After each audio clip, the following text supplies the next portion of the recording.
Eleanor and Arthur lived in a house that gleamed. Polished mahogany, silk drapes, and crystal chandeliers reflected a life of effortless luxury. Arthur, a successful investment banker, provided it all. He loved Eleanor, showering her with expensive gifts, exotic vacations, and the freedom to pursue her passion for painting. But beneath the surface of this gilded cage, resentment simmered within Eleanor. Arthur worked relentlessly. He was often away on business, leaving Eleanor alone in the vast, echoing house. The silence became a constant companion, amplifying the feeling that she was merely a beautiful ornament in Arthur's meticulously curated life.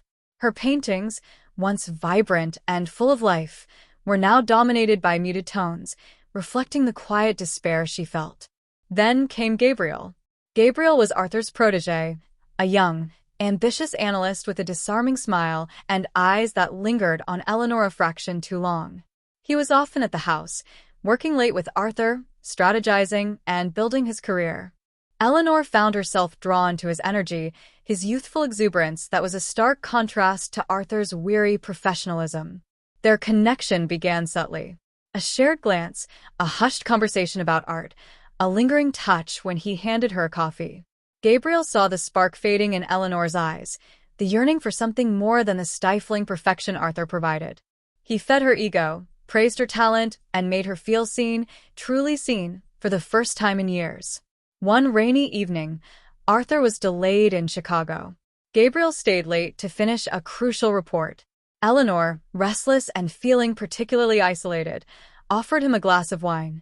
One glass led to another, and the conversation flowed, growing more personal, more intimate. Gabriel spoke of his admiration for her artistry, his understanding of her frustrations. He saw her, he claimed, trapped by a man who, despite his wealth, was emotionally unavailable. The air crackled with unspoken desires. The storm raged outside, mirroring the turmoil within them. In a moment of weakness, a moment fueled by loneliness and resentment, Eleanor succumbed. They kissed, a desperate, hungry kiss that shattered the fragile facade of her marriage. The affair that followed was intense and consuming. Secret rendezvous in hidden cafes, stolen moments in Arthur's own study while he was away, breathless phone calls filled with guilt and longing. Eleanor felt alive again, invigorated by the illicit thrill. But the guilt ate at her.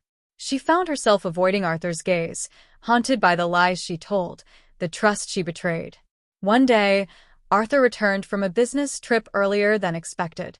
He found Eleanor and Gabriel in the garden, laughing together, their body language betraying a familiarity that chilled him to the bone. He didn't say anything, didn't confront them. He simply retreated into the house, his face a mask of controlled fury. That evening, he poured Eleanor a glass of wine, his voice unnervingly calm.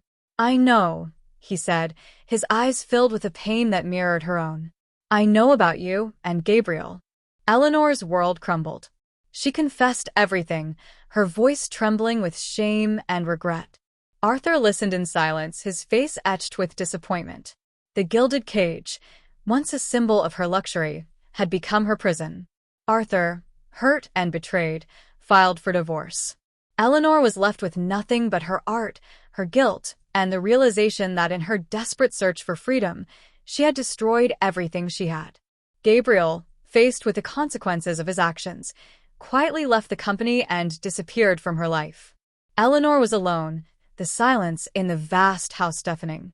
She picked up a paintbrush, dipped it in a shade of deepest gray, and began to paint. Her art, once a reflection of her gilded life, was now a testament to her tragic downfall, a constant reminder of the price of betrayal. The freedom she craved had come at a cost she could never truly afford. The canvas became her confessional, and each brushstroke a lament for the life she had carelessly thrown away.